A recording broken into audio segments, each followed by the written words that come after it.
Hello, I am Dr. Mirela Cerneanu, and I welcome you to the Wellness Optimizing Warrior MD podcast, the WOW MD podcast. I am not your typical wellness coach, and this is not a typical wellness podcast. Here, I'll discuss educational facts about health, hormones, intimacy, anti-aging, and beauty trends, all very hot topics, to empower you to make great choices when it comes to your health and to your body. I want you to go, wow, I did not know that. Or, wow, this is going to make a great difference for me. Our healthcare system is broken and it needs a revolution. You and I can start one today. I am willing to share my knowledge with the world if you're willing to listen. Let's get started.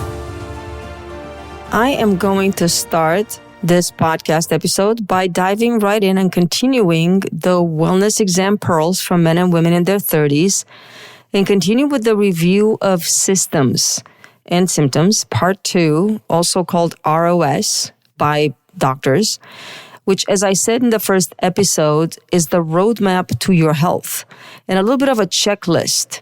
Do I have this? Do I not have this? And if I have this, what does this mean? You literally need this roadmap or checklist, whatever you want to call it, to ideally be reviewed with your doctor at every wellness exam. And that's usually not just for your 30s, but I wanted to do something special for the wellness pearls in the 30s because I think everybody just kind of skims over this. And this is very, very important. Now, in the first episode, I reviewed the constitutional symptoms, your eyesight, your ear, nose, and throat, your cardiovascular system, your pulmonary, and your gastrointestinal digestion system. In this episode, I'm going to continue and hopefully finish it up if time allows. I'm going to start with the genitourinary system. Whether you're a man or a woman at this age, in your 30s, you should have no urinary trouble.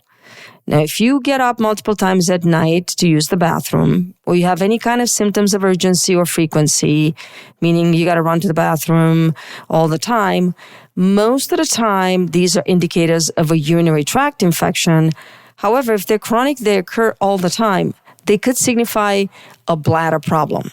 Now, urinary tract infections, as I mentioned them just a little bit earlier, known as UTIs, are very common in young women. They're not at all common in young men. At this age, in their 30s, most women are likely using some form of birth control that might unfortunately predispose them to urinary tract infections.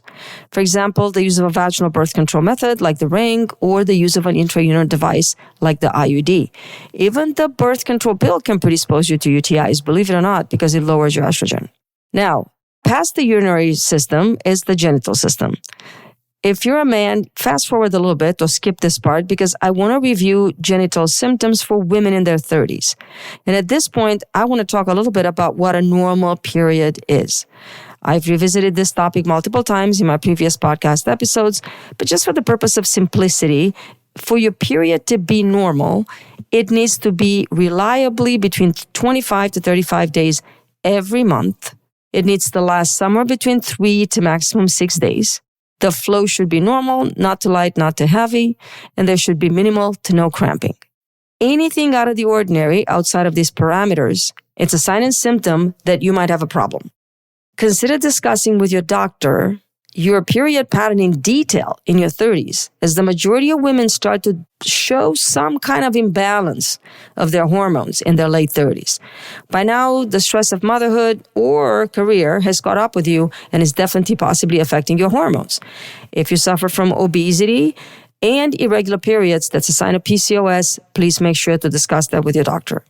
There should be no abnormal vaginal discharge. And by the way, normal vaginal discharge is always white without any specific odor. So any abnormal color, yellow, green, or any abnormal consistency, too fluid or too thick, signifies an issue that should be looked into. Since we're on the discussion of the genital system review, the breast symptomatology is something that we physicians would inquire just about here. Any unusual breast tenderness tends to be not reported. It's not uncommon for women to suffer from various breast health issues in their 30s, of which benign breast tumors like fibroadenoma and cysts are more prominent and common. They usually manifest with the presence of an unusually tender, lumpy area in either one or both breasts. So please talk to your doctor, as ordering a breast ultrasound might be helpful to determine the reason for the lumpiness. So coming back to the males, any breast enlargement in a male in his 30s, even earlier, even more worrisome later, especially if it's unilateral, it's a sign of a problem. It needs to be reported immediately and reviewed with a doctor that's doing the wellness check. You should not wait for your wellness check. You should really make an appointment as soon as possible. And both men and women should not have any discharge from the nipple area, as that could signify a very important hormonal imbalance or health issue. Now, in the genital system review, a very important part of it would be a discussion of sexual wellness. I bet you top dollar that 90% of the physicians or all the doctors you've been to that did a wellness exam have not asked about sexual wellness. A simple question on whether you are sexually active or not, and then followed with, are you having any problems that you'd like to discuss during today's appointment, would be enough of a trigger to ask you, hey, are you having a problem? And to signal that as a physician, I'm here for you. I'm ready to tackle whatever problem you have. Let's fix it. A physician who asks you this question is likely a physician prepared to discuss perceived issues and guide you on the road to a solution for those perceived issues. Doctors who do not ask might not be prepared to tackle this problem. So please bring it up yourself. Sometimes it's overlooked. For example, what might those issues be? Well, inability to achieve an orgasm, painful sex, very low sexual desire, inability to achieve an erection or maintain an erection in a young male in his 30s. It's extremely uncommon, but it would be a very serious symptom that should be reviewed. Also, testicular health is very important. The majority of abnormal lumps are actually found upon self-exam. So discussing with the male patient whether or not he's performing a testicular check every once in a while, every month, would be a good idea. Just like a physician would probably ask a woman if she's checking her breast tissues once in a while in the shower, and ideally point out that the best time to do that is after a period. So let's move on to the next review of symptoms, and that is for the muscular and skeletal system. So your musculoskeletal system means muscle, joints, and bones. Let me start with something that's very easily overlooked, your bones. And here's the thing, nobody thinks about your bones in your 30s. But the thing is, the bones will not give you any signs and symptoms of having a problem unless there's a deformity, like an excessive growth of bone where it doesn't belong, or a weakening of your bone, which will manifest into a fracture. And that's a bone break with minimal trauma. Remember, your peak muscle mass is in your 30s, and so is your bone strength and bone mass. Now, interestingly enough, your insurance company will not approve a bone density scan in your 30s. It's not necessary. It's presumed that everybody has good bone density. They will only approve a bone density scan if they're looking for a weakening in your bones, which is called osteopenia, or the bone fragility, which equals loss of bone mass, called osteoporosis. But how do we know what your actual baseline is? We don't. I make the same argument when I'm talking about hormones, because when you're young and healthy and the hormones are at your peak in your mid-20s to early 30s, that's when you want to know what your hormones look like. What is your baseline? What is your specific reference point for the future? And my question, and I don't know if other doctors are asking it or not, why hold yourself against a statistical analysis range provided by the lab? I'm going to repeat this one more time for you to understand, because I will dedicate a podcast episode to this topic. Why hold yourself against a statistical analysis range provided by the lab when it's got nothing to do with optimal range? All DEXA reports are compared to what is the standard bone density for a young adult. So if your bones are weaker, then you have osteopenia or osteoporosis, depending on the severity of the bone loss. So we need to know what your bones look like in your 30s, but nobody's looking and nobody's really asking. I just wanted to mention it here as an educational point. Next in line are your joints. Again, this is your peak. You shouldn't have any stiffness, any pain, or deformity anywhere. You should be able to engage in any activity you want. Dancing, sports, routine physical activity have no limitations. Any joint pain, joint stiffness, joint swelling, or joint limitation of the range of motion in any one joint or multiple joints is an indicator of a serious problem. Unless you've had recent trauma in that joint, please have that checked as soon as possible. Don't wait for your wellness check. What about your muscular system? Well, your bones need to be strong, your joints need to be perfectly lubricated and with perfect anatomical alignment and integrity of ligaments in order to use your body to the maximum of its ability, but we cannot do anything without our muscles. The strength of our muscle determines the strength of our body. Your peak muscle mass will be in your 30s, and this is where muscle mass as an important health indicator comes into play. And yes, we can measure your muscle mass easily with something called body mass composition. The majority of times when the body mass composition score is reported, people actually focus on the fat percentage. So let me talk about fat percentage for a second. It should be 20 to 25, maximum 30. That's considered healthy and aesthetically pleasing for a woman. But for a man, the maximum body fat should be somewhere between 20 to 24. And again, according to the American Council of Exercise, the average body fat for a male, it's 18 to 25%. But if your body fat is somewhere between 15 and 17%, that makes you physically fit. And if it's under 13%, you're considered to have athlete status. Woohoo! That's great. I don't know how many men I see with that, but hey, that's something to strive for. So I would like to make a remark here about muscle mass. I believe it is a much more important indicator of health and ability to withstand aging and therefore age gracefully than your fat percentage.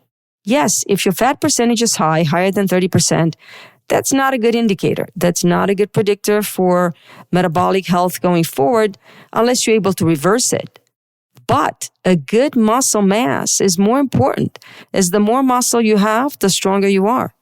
The more muscle mass you have, the more calories you burn at rest. Muscle doesn't really burn fat directly, but having more muscle mass means you burn more calories at the same body weight than if you had less muscle mass. So two people of the exact same weight, the body mass composition in muscle determines how they burn their fat. Why? Because muscle is a metabolically active tissue that requires energy to maintain, whereas fat tissue is not. People with more muscle mass usually have faster metabolisms that burn more calories. You might see them eat more, and you're like, God damn, lady, you're so skinny. How do you eat so much and you stay so skinny?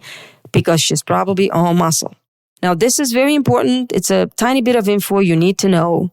As you age, you lose muscle.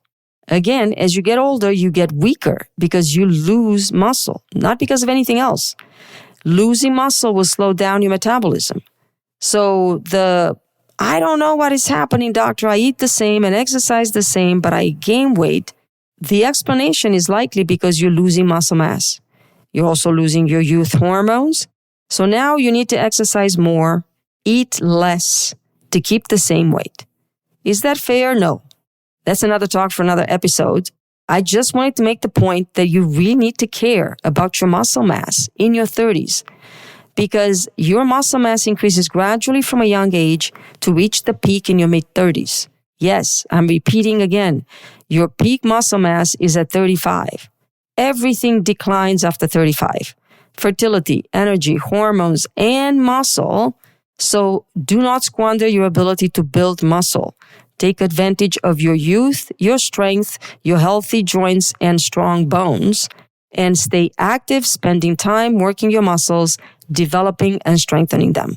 Again, the biggest reason we lose our abilities as we get older, past 60 or more, is not because we lose our eyesight, not because we lose our hormones, or because our cardiovascular system deteriorates, not because we develop autoimmune disease, but because we lose our muscle mass and strength and we develop sarcopenia.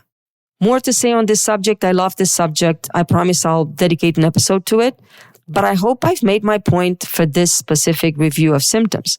And if you're a man and woman in your 30s, you're going to take this seriously. Start working on developing the muscle mass that is going to keep you strong and allow you to age gracefully and maintain your function and abilities to do all the things you love as you get older. So we've dissected and analyzed your musculoskeletal system. Let's move on to the next system, which is intimately connected to this one: skin, hair, and nails. Your skin can tell a story of age and a story of health, a story about hormonal balance, and a story about digestive health. So what I'm saying is that physicians can look at a patient's skin and tell how old they are, how healthy their hormones and their gut might be. And yes, you can do the same thing every morning you wake up and you look in the mirror, and every time you undress and you take a shower, you can see your skin is right there. Your skin should be plump, firm, toned, well hydrated, no rashes, no flaws. It should have no unusual hyper or hypopigmentation. That's your 30s. Now, there might be some scars from surgery or other things, motherhood, but again, those are normal.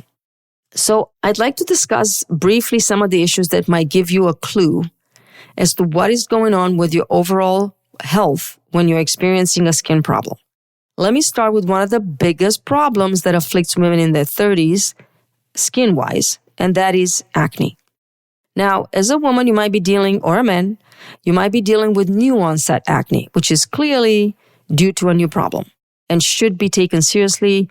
Or at this point, you might have been dealing with acne for most of your young adult life. And that just means you have an ongoing health problems that you have not been able to resolve. I'd like to approach acne from a very simplistic standpoint.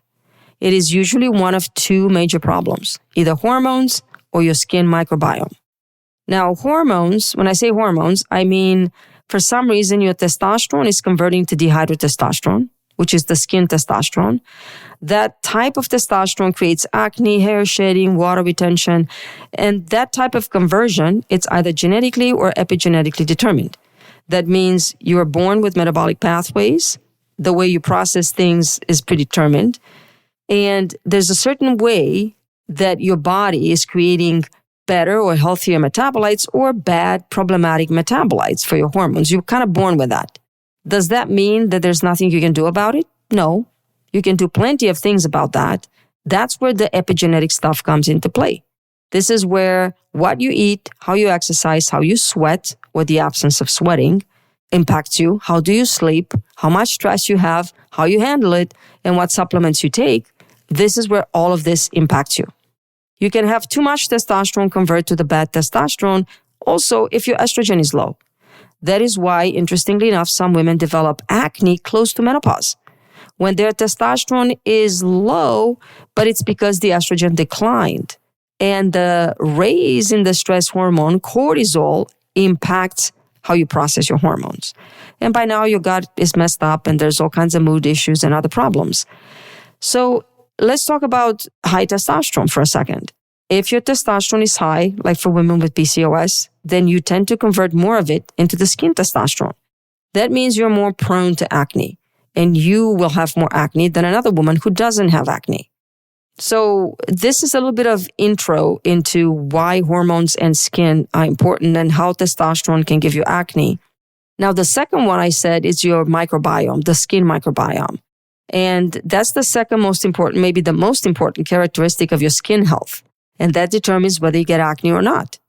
And what most people ignore is that a poor quality skin microbiome is likely a reflection of something that happens internally with your digestive intestinal microbiome and your immune system.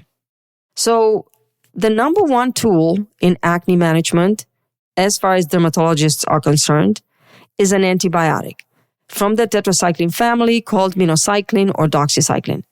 Using this therapeutic approach can provide you, the patient, with some temporary, sometimes sustained long-term relief. However, keep in mind that this is unfortunately at the cost of your internal digestive health microbiome, because taking this antibiotic for a long time will definitely disrupt your internal bacteria to the point where it might be altered for life. Don't get me wrong, I'm not opposed to short-term antibiotic use for an infection that requires it, especially when that infection is life-threatening. I'm a firm believer in holistic medicine and a blend of conventional medicine because you need to use both for the maximum benefits they offer. However, long-term antibiotics should be considered, and the risks that come implicitly with such use should be avoided at all costs, maybe even at the cost of achieving pleasing aesthetics. I know I went on a little bit of an acne tangent here, but let me come back to skin health. So when I do the review of symptoms and this specific system, the skin health, I always ask, do you have any rashes? There definitely should be no eczema at this age, usually at any age, but definitely not at 30. So remember, this is the peak of your agility, strength, and the peak of your health. So any rash would likely indicate a health issue with your immune system, possible immune system dysfunction, and probably an issue with your gut barrier. Could be a food allergy, could be all kinds of issues. So more to talk about that in a future podcast. Dry skin that's accompanied by other signs and symptoms like fatigue, constipation, anxiety, regular periods, and many other things like headaches, that could be a very powerful indicator of insufficient and low thyroid function. Also, women that have low estrogen have dry skin. So pay attention to dry skin. Let's talk about hair for 1 minute because the system reviewed here is hair, skin, and nails. And because hair loss has become almost as epidemic as low testosterone, infertility, autoimmune disease, and cancer.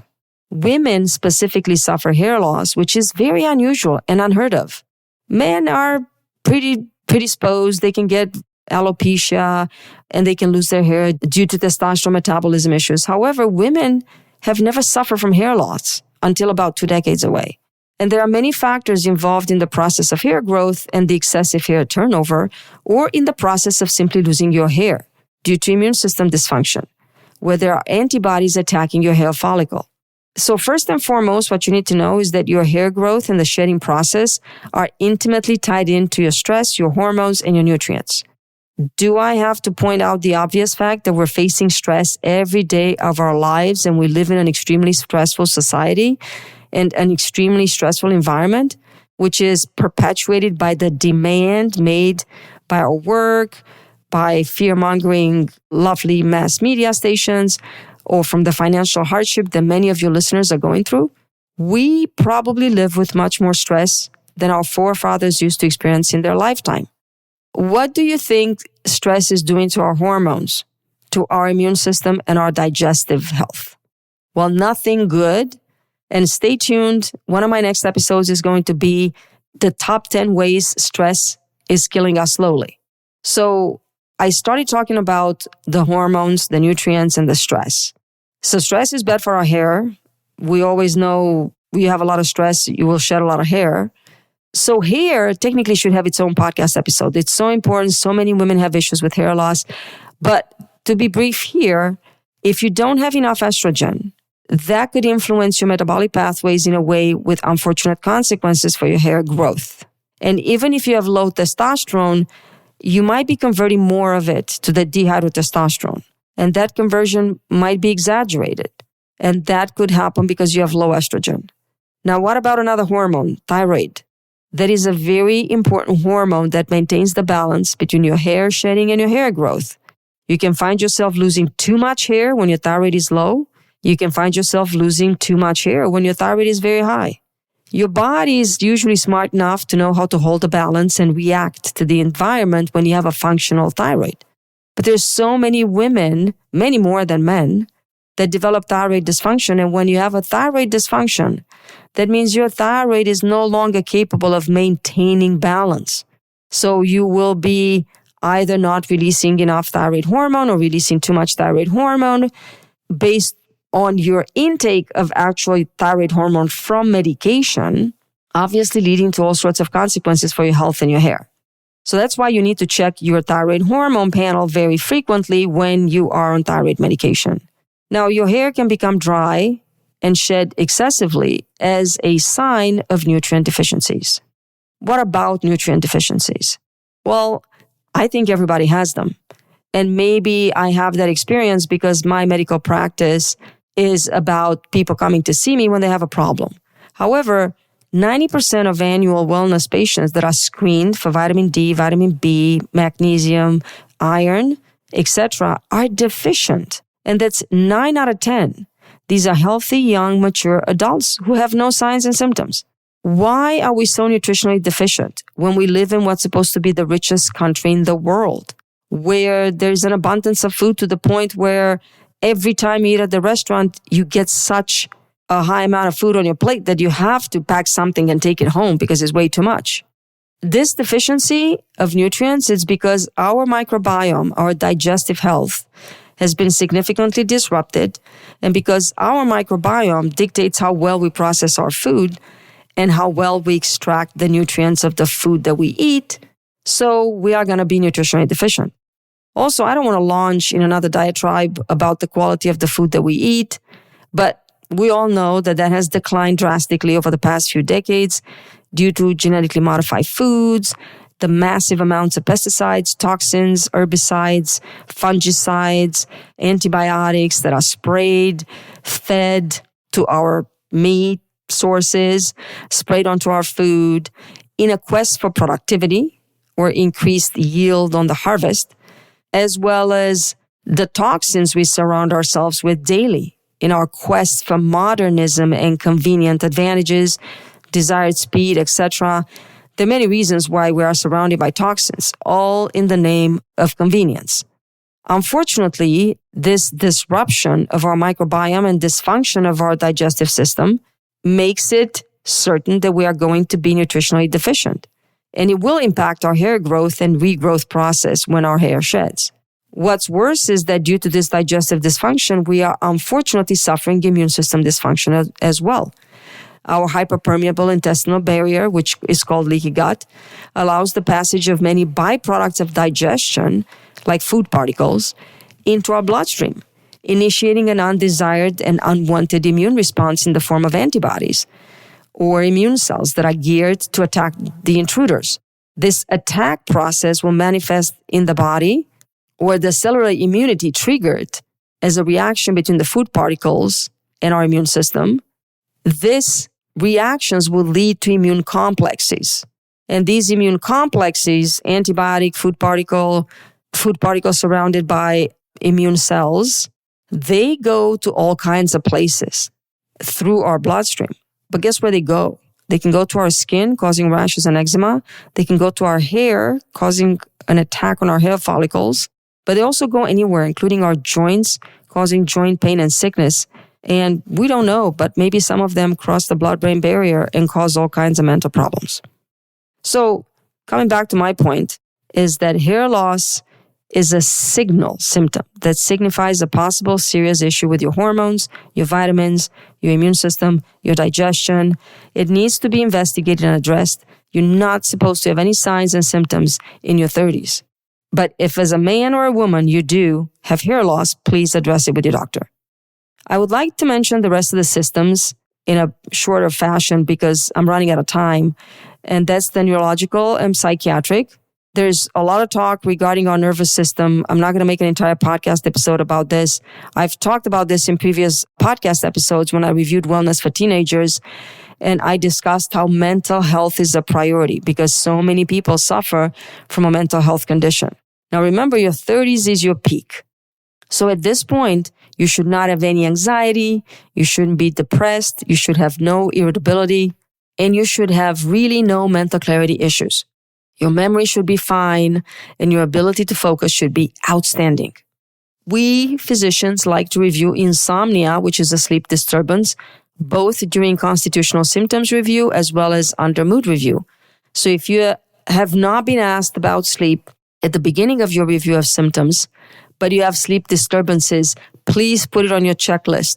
Review them with your doctor during a wellness check. Your sleep pattern is very important. Again, this is your 30s, peak health. So your central nervous system should function optimally at this point. You should have no headaches other than rarely occasional due to dehydration or hopefully what's hungover if you're having some fun. There should be no tingling, no numbness anywhere in your body. There should be no balance issues. There should be no involuntary movements or tremors. Now, just a side note here, many women suffer from migraine headaches. And I have news for you. If your migraine headaches are worse around your periods, it most likely means you are sensitive to the loss of estrogen that happens during your period. And that might be a signal for worsening of your headaches in perimenopause or menopause when your estrogen declines significantly. So please discuss it with your doctor and pay attention, because we can test your hormones when your headache gets triggered to see if there's a hormonal relationship. A little estrogen in your 40s and 50s can greatly improve your health care if you suffer from migraine headaches that are related to estrogen. Last but not least, there is an endocrine system review. This is where you want to pay attention to your inability to tolerate cold, as that could be a problem with your thyroid. The inability to tolerate excess heat, which could also be a thyroid problem or an adrenal problem, or you having hot flashes from chronic mono or other things with excess cortisol.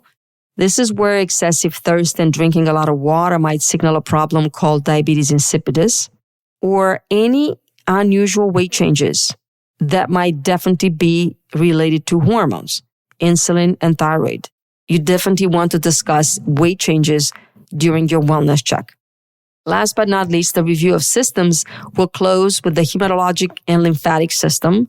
You want to pay attention and discuss any swollen lymph nodes or an unusual tendency to bleed when you brush your teeth, you cut your skin, any unusual bruising. These are all signs and symptoms that need to be reported, not ignored. And the last one is our immunologic system. Unfortunately, the only way your doctor can tell that there is a problem or a dysfunction with your immune system would be based on symptoms like unusual rashes, allergies, urticaria, persistent and unusual infections, reacting unusually with allergic signs and symptoms to environmental factors, to foods or unusual substances or medications. That's when your doctor will be warned that there's a problem with your immune system. I'm going to close here and make a point that obviously everything I said in the wellness exam for your 20s, the markers to check for still stand. However, at this age, you should have zero health problems. Again, this is when you are at your peak. So if your wellness exam is pointed towards, doctor, I'm tired and I gained a lot of weight and I don't feel good, my periods are crazy and I'm losing my hair and I have significant mood issues, that's no longer a wellness check. You've waited too long and are calling this a wellness check, but in reality, it's a reality check. You have a problem and you need to face the fact that there's a problem. So please address these issues. This is not what the wellness check is supposed to be for. This roadmap or checklist, it's for you to understand that if you have any of these signs and symptoms, you need to see the doctor early, address them on time so they cannot progress into something serious. Again, when you have a wellness check, use this podcast episode to prepare for your wellness check by doing an internal review of each system, marking down every single symptom that you think you suffer from to review them with your doctor. And I want to close with the remark that a doctor that will take the time, the energy, and the dedication to ask you questions about all these systems, and who cares about whether or not you have these signs and symptoms, is a doctor worth keeping. The doctor that will give you the time of day and spend at least 15 to 20 minutes doing a comprehensive analysis of whether or not the entirety of your systems are symptom-free is a doctor you should cherish, value, and keep on your side. Thank you so much for listening. If you are one of my faithful listeners and you are finding value and enjoying these episodes, please feel free to leave me a review on whatever platform you're listening to. Also, if you find the content in these topics useful, not just to you, but to someone else, a friend, a loved one, or simply an acquaintance that you know could benefit from the knowledge I share here, please feel free to forward my podcast to them. If you live in California and you'd like to work with our practice to help you achieve your wellness goals, please go to our website, www.herabeautyandwellness.com, and request an appointment. It will be our privilege to help you in any way, shape, and form we can. Any suggestions on a topic of beauty, wellness, or anti-aging are welcome. All you have to do is go to the website, leave a suggestion into the AI chat, and I promise you if you ask, I will listen and add your suggestion to my list of topics that I want to get to as soon as possible. Please join our Facebook group, The Wellness Optimizing Warrior MD. It's a small growing community that focuses on wellness, on what's new, what's safe, and what works in beauty, wellness, and anti-aging.